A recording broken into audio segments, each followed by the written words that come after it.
Estamos recebendo o doutor Átila Amaral. Quais são as dificuldades, se é que elas existem, que estão atrasando a chegada desse projeto e a importância dele para o Brasil, doutor Átila? Voltando aqui à nossa questão do arcabouço fiscal.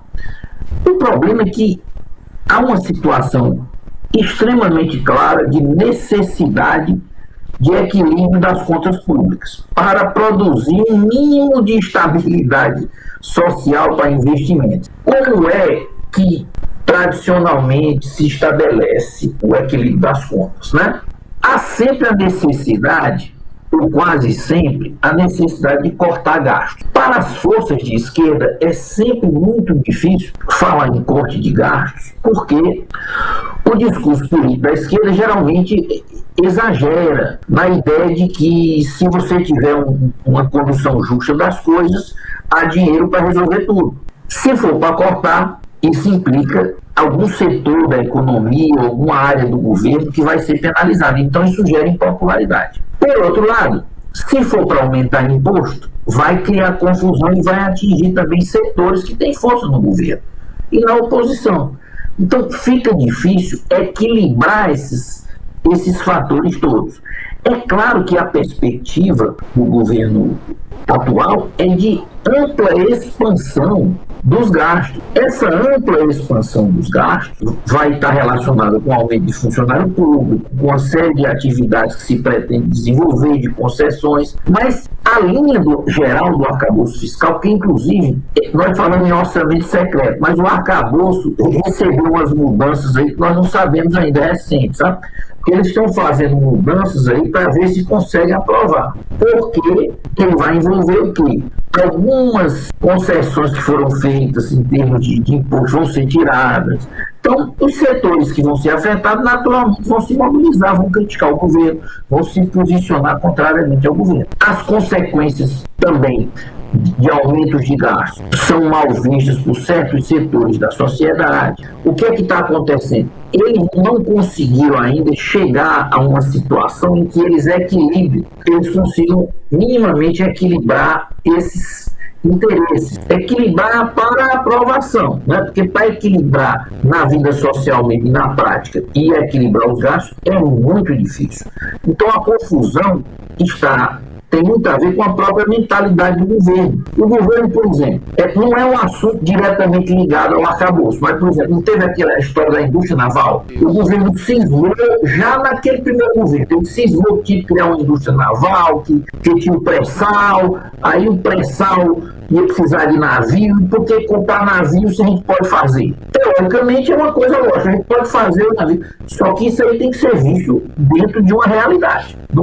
Eu não posso fantasiar, porque o navio que ia ser comprado era 30% do que ia ser feito. Então você alega, não, mas é porque é o primeiro que é feito. Fizeram um navio lá no Recife, rapaz, tiveram que no Pernambuco, fizeram um investimento desse em Pernambuco e outro no Sul.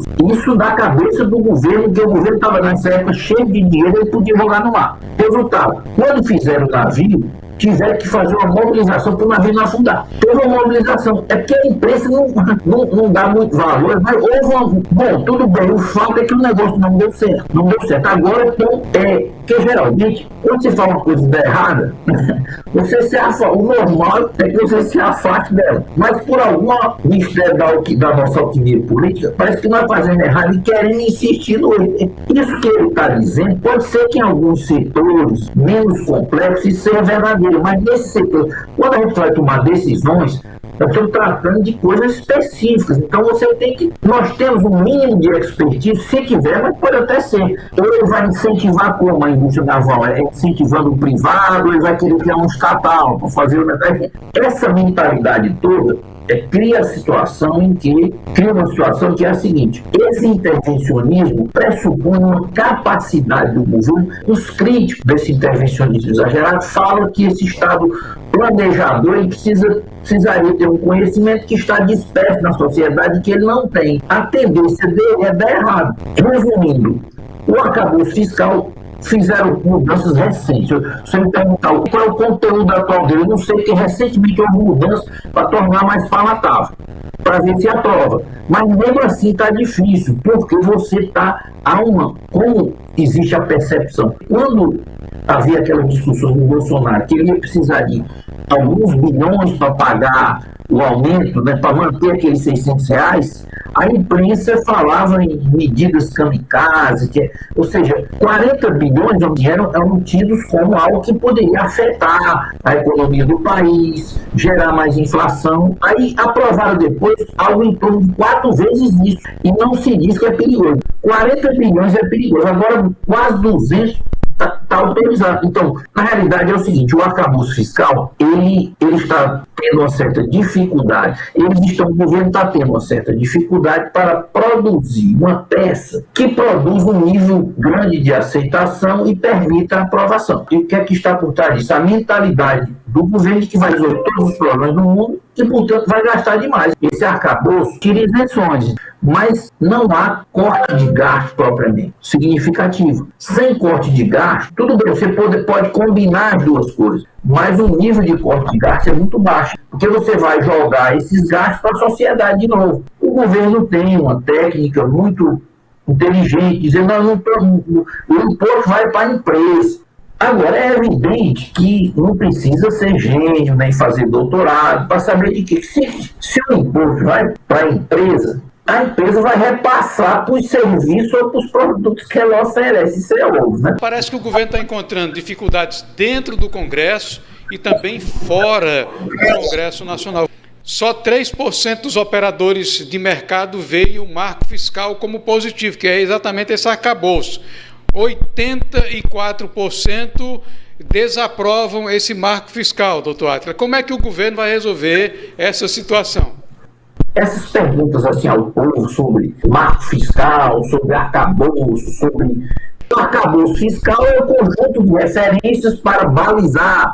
É porque, no fundo, eles estão tirando o teto de gasto não é feito. Teto é um limite, eu só vou até o teto, daí eu não passo. Que é uma coisa que o governo Temer fez sob a inspiração do Meirelles, que eu achei interessante. Porque qual é a ideia do teto? Nós precisamos limitar os gastos, porque senão nós vamos estar devendo num nível que vem inflação horrível depois. Mas esse teto é vendido pelos políticos que querem dinheiro para gastar com uma maldade, porque o povo, isso vai limitar a necessidade do povo. É claro, todo orçamento tem limite. Agora, o que é que acontece? É porque nós já somos bastante endividados. Então, essa é a questão. Agora, claro, podemos discutir se o teto pode ser mais flexível, não, aí são outros detalhes. Aí, para não ter o teto, vai ter agora o arcabouço, que é o marco fiscal. O espírito anterior era mais voltado para o corte de gastos. Agora, o espírito é para aumentar imposto e tirar isenções de certos setores que ele concedeu e tal. E o argumento é de que isso não vai atingir o povo, só vai atingir as empresas. Isso é um argumento político. Eu não estou dizendo que na peça, no marco, tenha isso, não. É evidente que não, que tem gente com formação técnica que não vai dizer uma coisa dessa. Mas, para o povão, a ideia é o seguinte, é que isso aqui quem vai pagar é a empresa, não é o povo. Mas é evidente que a empresa ela vai repassar isso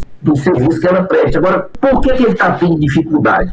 Um é que a situação não é fácil. Pelo que foi prometido, você tem que gastar muito mesmo.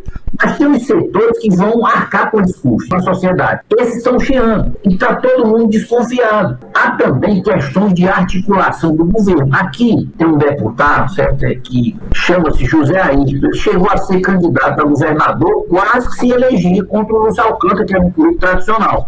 E com apoio na época dos tucanos, ele quase se elegeu do PT. E ele disse que o Guimarães, que é uma figura de plano do governo lá em Brasília, e que é irmão do Genuíno, eles estão brigando porque, segundo o Zé Ayrton, o Guimarães distribuiu as funções federais aqui, com o Centrão, deu só uma para a Luiziane e não deu nada para ele. Então eles estão brigando. Aí quando os caras estão brigando assim, eles dizem a verdade mesmo, a gente sabe daqui. Então ele disse o seguinte, é que o Guimarães está negociando muito com os caciques e deixando os índios de lado, tipo assim, os caciques do PMDB. Aí o cara da base, aquele que a gente chamava antigamente como é o baixo clero, né? Está se sentindo desprezado, então não está se sentindo, vai votando pelo que é popular mesmo. Quando as Big Techs entraram naquele negócio, que o cara disse, olha, eu vou ficar queimado, que as Big Techs vão começar a botar meu nome lá dizendo que eu vou ter. Aí o cara começou a ficar com medo, aí tiraram, entendeu? Está acontecendo assim, porque também todas essas medidas têm implicações econômicas.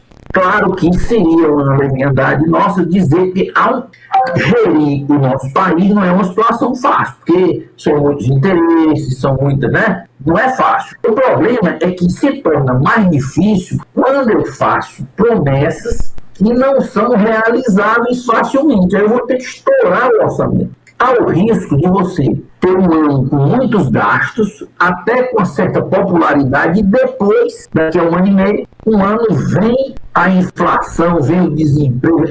Essa é a questão. Então, no fundo, eles não estão conseguindo dosar, que para dosar, no meu entendimento, eles teriam que ver o lado do gasto. E eles não querem ver. Eu sei que é difícil, qualquer governo teria dificuldade, mas eles têm mais, porque a promessa é maior, suscita a necessidade, a picanha e tudo mais. Fica difícil, vai ficando difícil de realizar.